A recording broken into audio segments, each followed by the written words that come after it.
welcome back to DIY Tundra Mods. Today I got something exciting to unbox. IDOING Company sent me their 11.5-inch Android head unit for my Toyota Tundra completely free for a review. In this video I will be sharing my honest first impressions, what is included in the box, and later we will see how it installs and performs in my truck. Let's get it open up and see what we got. The first thing I saw when I opened the box was the user manual and the installation guide. The user manual is very detailed. It has around 128 pages. One thing I really like about the installation guide is that it includes a full color-coded wiring diagram explaining every wire. You will see later why this is going to be so helpful for me. The next item I pulled out was the DVR camera. It is an optional add-on, but for the price, I think it's definitely worth considering. It gives you the ability to record your drives, which can be incredibly useful if you are ever involved in an accident or if you just want to capture interesting moments on the road.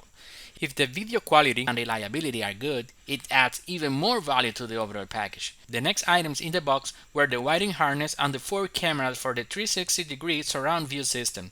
This is probably my favorite add-on so far, especially considering how affordable it is. If it performs as well as I hope, it's going to be incredibly useful for me. My Toyota Tundra has a 6-inch lift kit, so having a full view around the truck should make parking and maneuvering in tight spaces much easier. I also like that they included everything needed for the installation, including the rubber grommets and even the correctly sized drill bit for mounting the cameras. The third add-on I pulled out was the OBD2 adapter. I am especially excited to test this because I recently turbocharged my Toyota Tundra and I want to monitor important engine and transmission data, things like boost pressure, coolant temperature, intake air temperature, and other life parameters, using apps like Torque or OBD Fusion.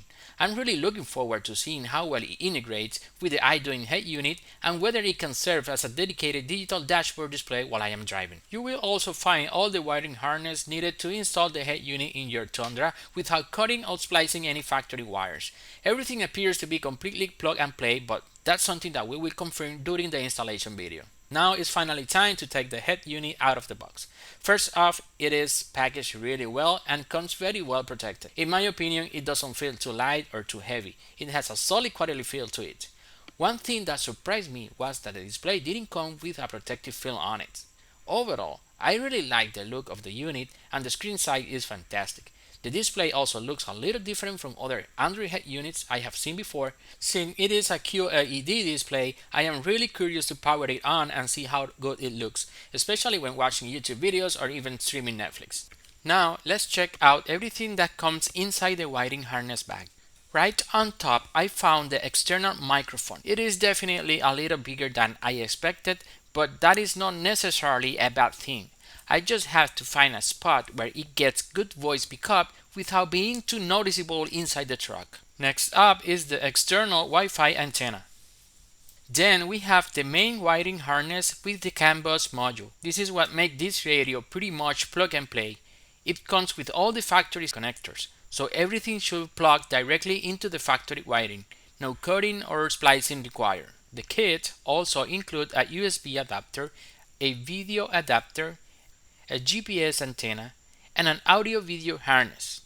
One thing I thought was pretty cool is that this harness also has a built-in SIM card slot, so you can add a cellular connectivity if that's something you plan to use. There are a lot of cool stuff to check out. What do you think I should test first? Let me know down in the comments. That is all I have for now. In the next video, I will be installing everything on my Toyota Tundra, so make sure you are subscribed and I will see you in the next one.